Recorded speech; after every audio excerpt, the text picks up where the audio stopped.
Hi, my name is Henry, and this is Human Disaster. I have been sitting on this story for 6 months because I wanted to make sure I got every detail right before sharing it with you. On the 8th of April, 2025, hundreds of people packed into one of Santo Domingo's most beloved music venues for what should have been an ordinary Monday night. A legendary singer on stage, dancing, laughter, drinks. Everything a night out is supposed to be. And then, in the space of a few seconds, the roof came down on all of it. 236 people never made it home. This is the story of the JetSet Nightclub collapse. I promise you, once you understand what was really going on inside that building, you will never look at a crowded venue the same way again. Santo Domingo and the JetSet, setting the scene. Before we get to the night of the collapse, I want you to understand something about Santo Domingo, and more specifically, about the JetSet. This is not a story about a random building in a random city. This is a story about a place that people loved, a place that was woven into the fabric of everyday life in a way that very few venues ever managed to be.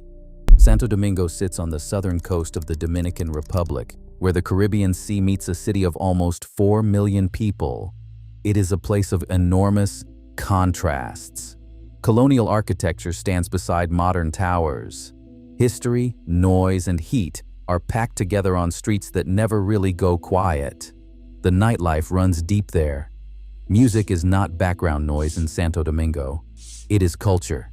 It is identity. And at the heart of that musical identity, for more than 50 years, sat the JetSet Nightclub. Now here is the thing that I personally think is the most underrated part of this whole story, and I will tell you why in a moment. The JetSet was not originally a nightclub at all. When it was first constructed in the early 1970s, it was a cinema, a movie theater. Think about that for a second. The building was designed for seated audiences watching films, not for hundreds of people standing shoulder to shoulder, dancing, with massive speaker systems vibrating through every beam, and a heavy rooftop loaded with air conditioning units and water tanks. But we will get to that. What matters right now is understanding what the JetSet meant to people. Over 5 decades, it became the kind of place you went with your parents when you were young, and then took your own children when you got older. It became synonymous with Morén, the deeply rooted Dominican musical genre that blends African rhythms, Spanish guitar, and pure Caribbean soul. Monday nights at the JetSet were not just popular, they were an institution. Regulars did not think of it as going out, they thought of it as going home. I printed out over 200 pages of research for this story. My desk genuinely looked like a crime scene investigation board. One of the things that struck me most, reading through account after account, was just how trusted the JetSet was. Not trusted in a passive way. Trusted the way you trust a bridge you have crossed 1,000 times. Trusted the way you trust a ceiling above your head. That trust, as we will see, was the most dangerous thing in the room.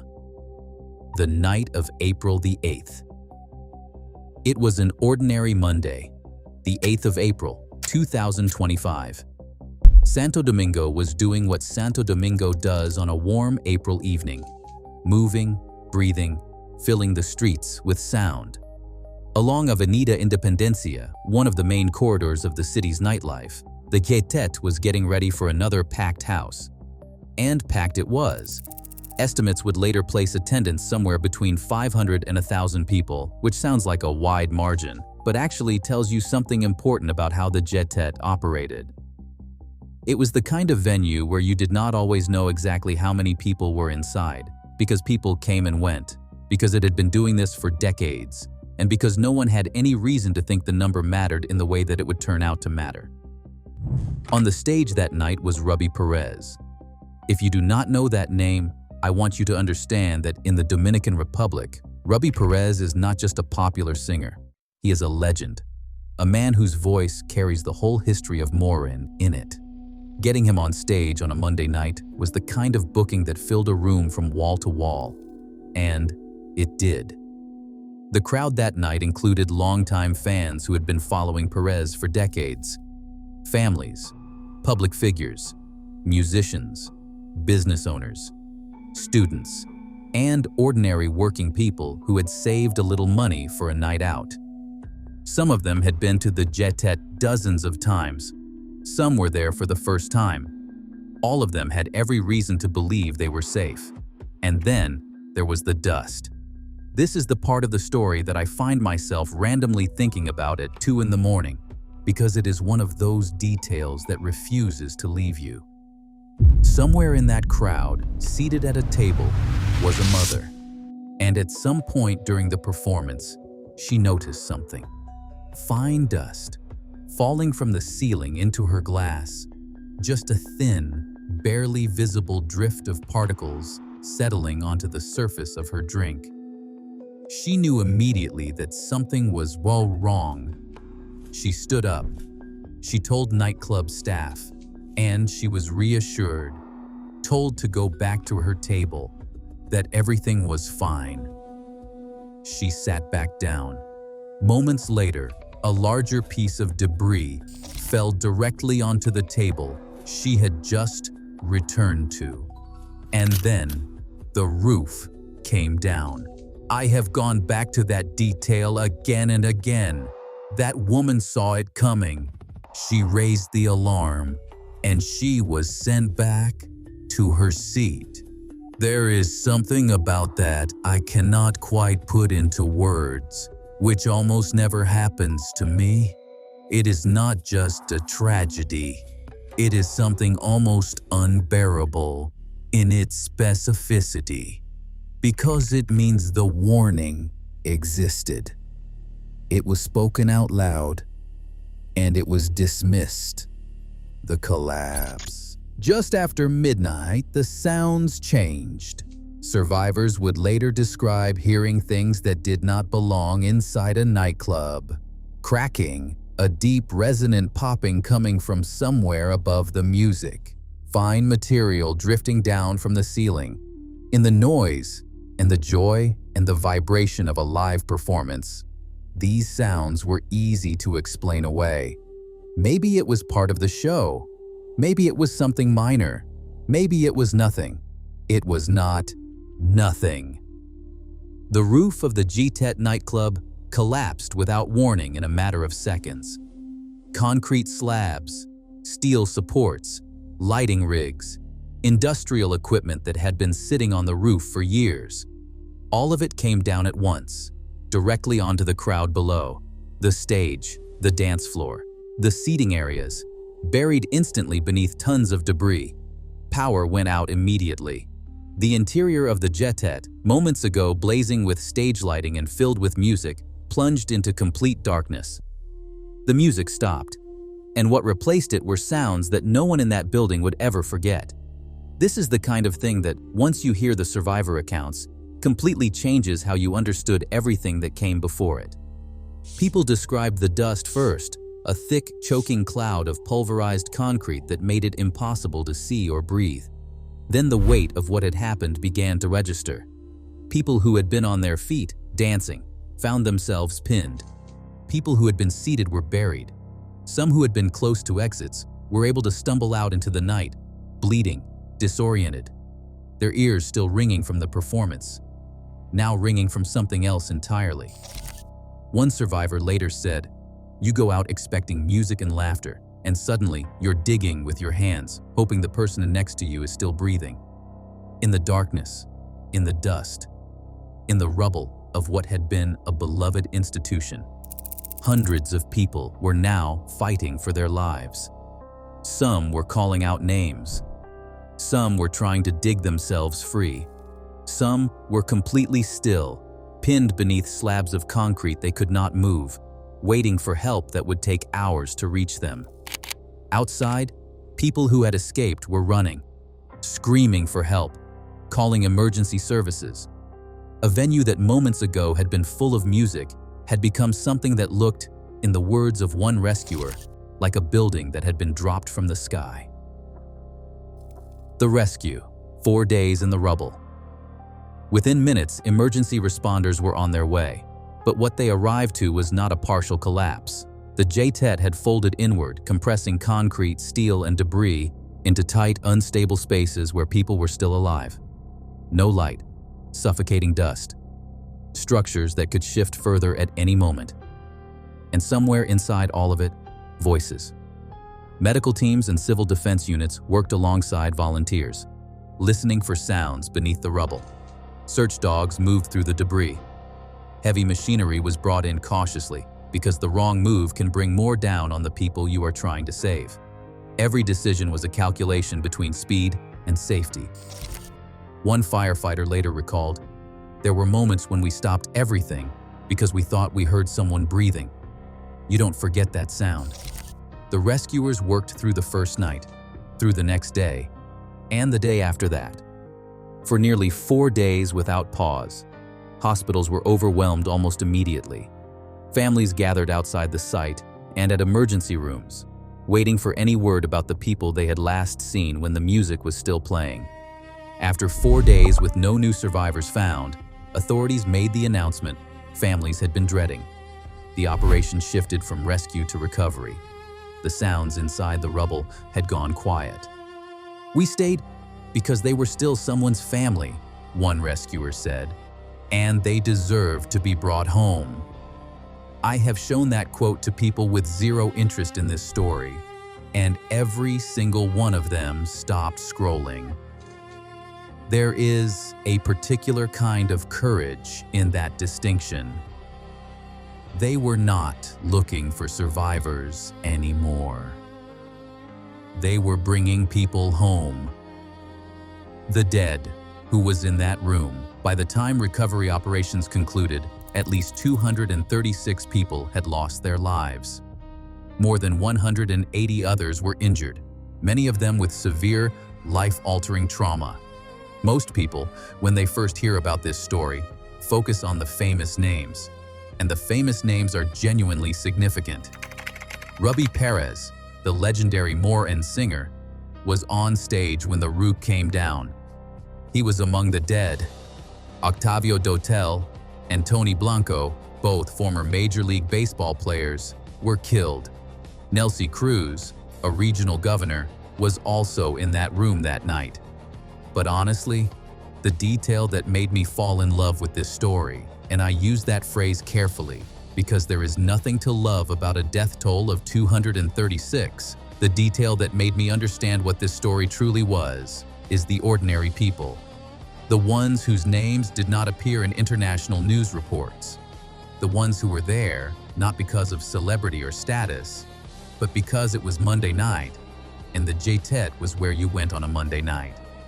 Business owners, students, parents, nightclub employees who had simply gone to work. People who had been inside that building so many times that walking through the door felt like second nature. For them, and for their families, the 8th of April was not a headline. It was the last ordinary thing that ever happened. The youngest child of the disaster was reported to be just a few years old. Families lost multiple members in a single night. Communities that had gathered around the JetSet for generations were torn open all at once. The grief in Santo Domingo in the days that followed was not the grief of a city in shock. It was the grief of a city that understood, at a deep and personal level, exactly what had been standing inside that building. What was wrong with the building? This is the part that gives me goosebumps every single time, because what investigators found was not a mystery, not bad luck. It was a building that had been quietly failing for years, one bad decision at a time. The JetSet was originally built as a cinema in the early 1970s. A cinema. That word matters. A cinema is designed for seated audiences, not for standing crowds, massive speaker systems, and lighting rigs. When you convert one into a nightclub, you dramatically increase the structural demands on the building. And if nobody is checking your work, you can cross from structurally adequate to structurally compromised without anyone noticing until it is far too late. But the conversion was only the beginning. Over the decades, additional layers of concrete were added to the roof to address leaks. Each layer added more weight. Then came the industrial air conditioning units, the ventilation systems, the water tanks, all bolted directly onto the roof, concentrating enormous loads in specific areas. Structural engineers estimated the roof was carrying well over 400 extra tons beyond its original design capacity. Most people gloss over that number. I think it is secretly the whole point. 400 extra tons on a roof with no sufficient internal support columns, aging beams slowly subjected to stress, moisture, and material fatigue year after year.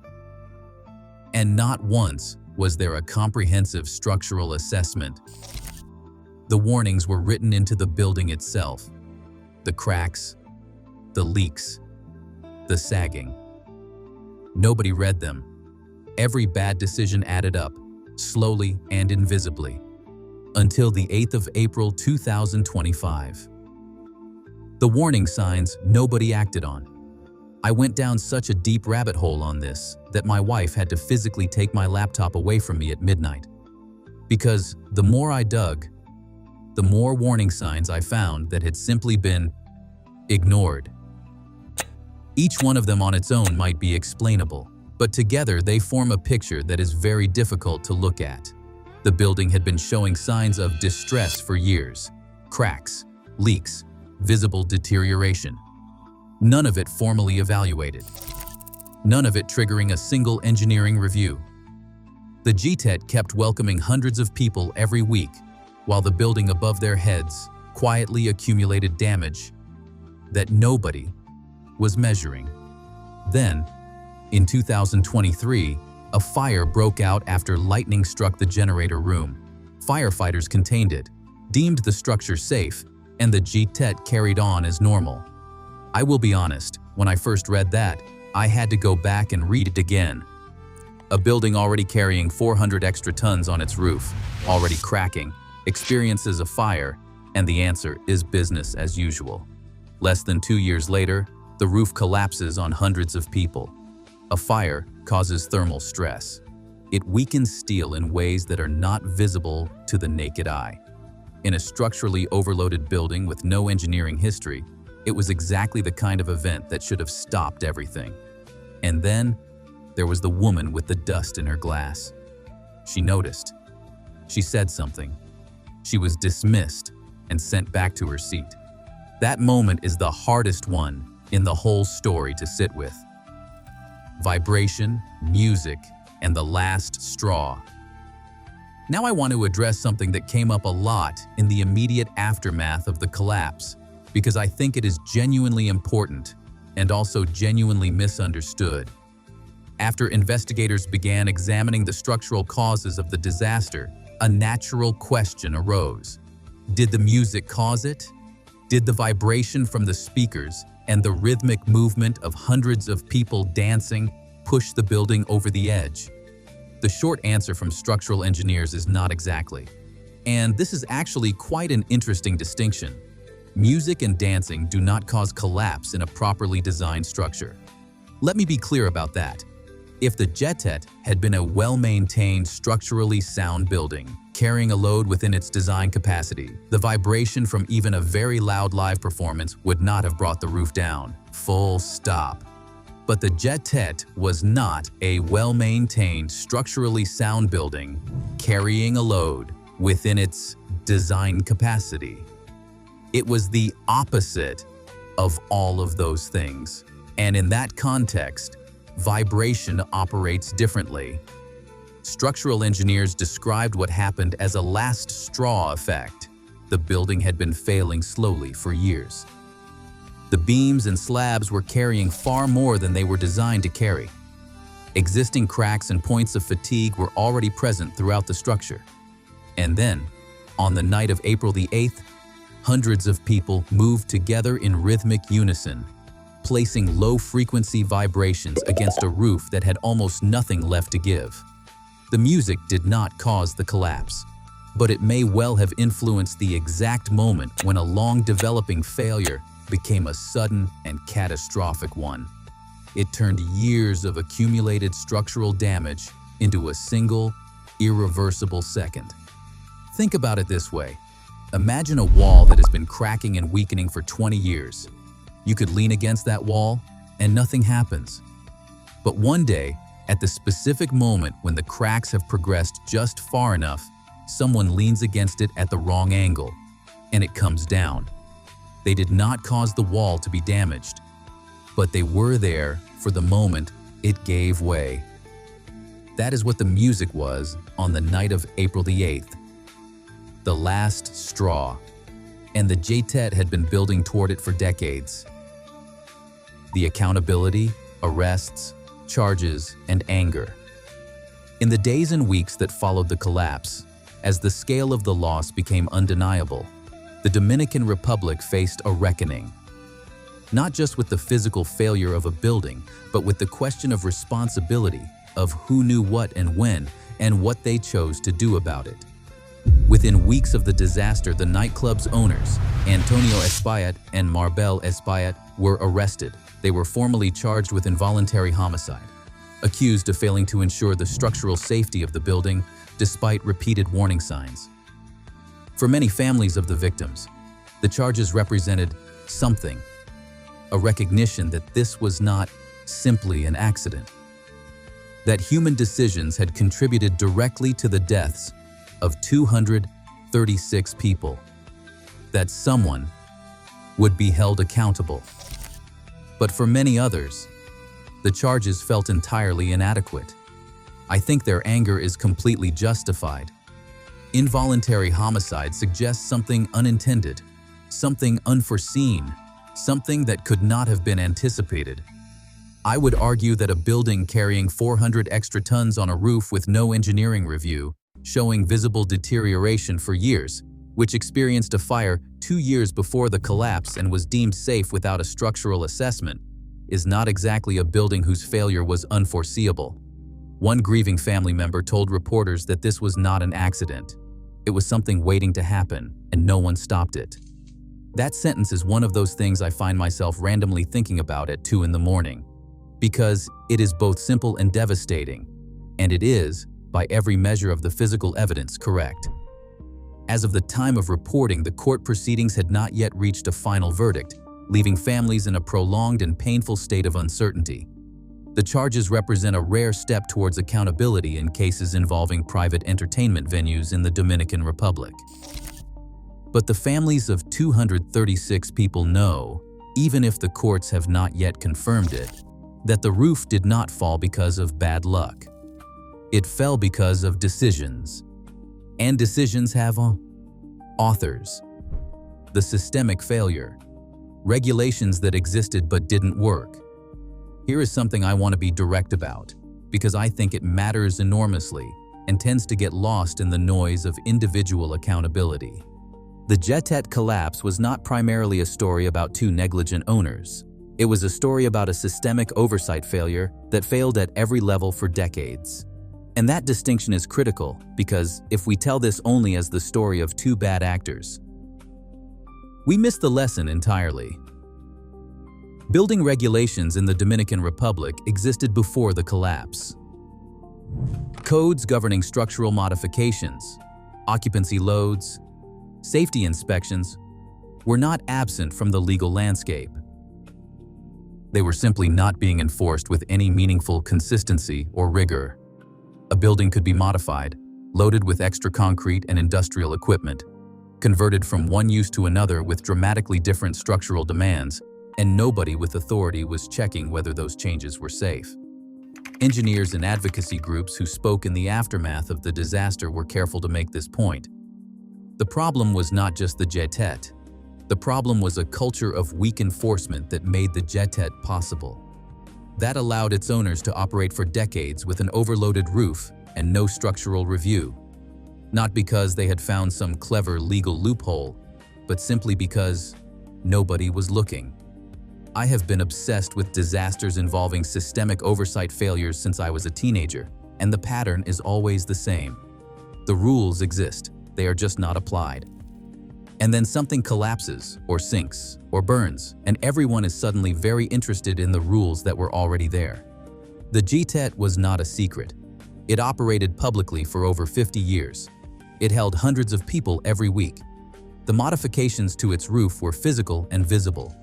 The weight on that structure was not theoretical. It was sitting up there for anyone to see.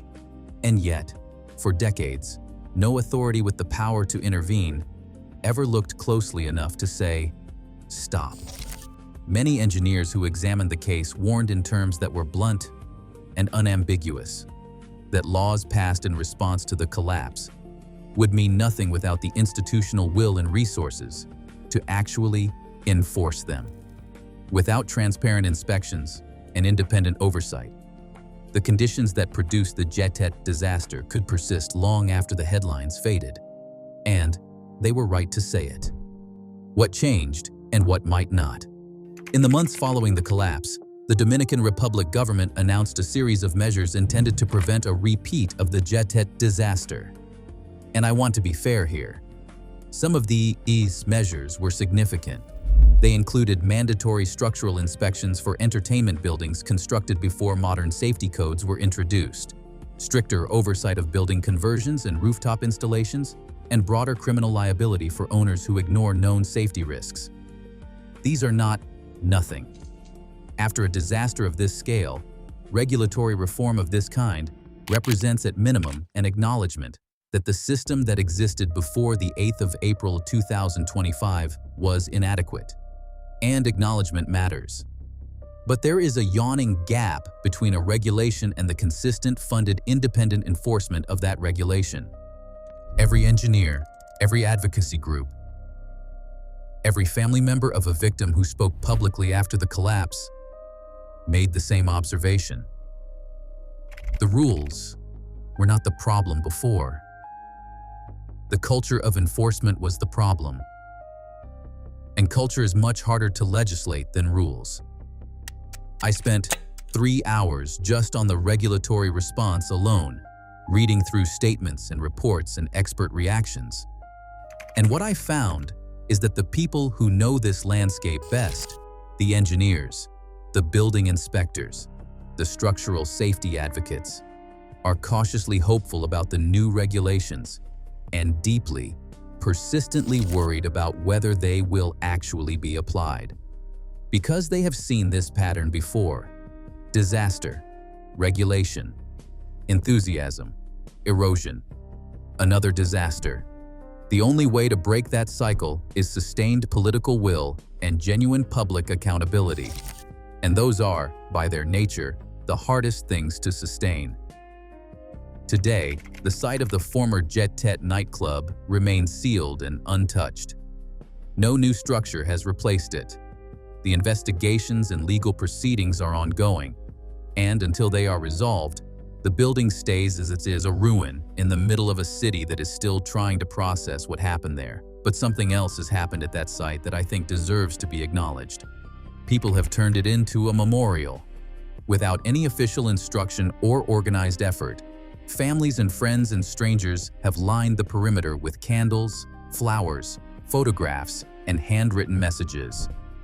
They have made it a place of remembrance, quietly and collectively, because that is what people do when they need somewhere to put their grief. For many in Santo Domingo, the location no longer represents nightlife or celebration or music. It represents absence. The absence of Ruby Perez's voice. The absence of the parents and children and friends and regulars who walked through that door on the 8th of April and never came out. The absence of a place that had been part of the city's identity for half a century. Authorities have stated that any future decision about the site will depend on court outcomes, structural reviews, and consultation with victims' families, which means that for now, the JetSet simply stands there, sealed, silent, covered in flowers. I actually called a close friend after spending a full day on this chapter of the research because I needed to talk to someone. That's not something I usually do. But there was something about imagining that sight, a place where people had danced and celebrated for 50 years, now surrounded by handwritten notes from the people who loved them, that got to me in a way I did not fully expect. The people inside the JetSet on the night of April the 8th were not taking a risk. That is the thing I want you to leave with. They were not doing something dangerous. They were not ignoring warnings or making reckless decisions. They were doing something ordinary, going out on a Monday night, listening to music, being with people they cared about. They trusted the building because it had always been there, because their parents had been there, because the city had been going there for 50 years and the roof had always held. And that trust was not naive or foolish. It was completely rational, given everything they knew. The failure was not theirs. The failure was structural, systemic, and human, accumulated over decades by a series of decisions, modifications, missed inspections, ignored warnings, and a culture of oversight that did not ask hard enough questions of a building that was slowly, invisibly falling apart. 236 people lost their lives. More than 180 others carry injuries and trauma that will last the rest of their lives. A city lost a piece of its soul, and a woman who noticed dust falling into her glass and said something about it was told to go back to her seat. I've told this story many times now in the months I've been working on it, and every single time, it is that detail I return to at the end, because it is the moment where something could have been different, where the chain could have broken, and it didn't. My name is Henry. This is Human Disaster. Our thoughts and condolences go out to every family and every person touched by the events of that night. I hope you found value in the way this was presented. I will see you on the next one. And I will bid you goodbye for now.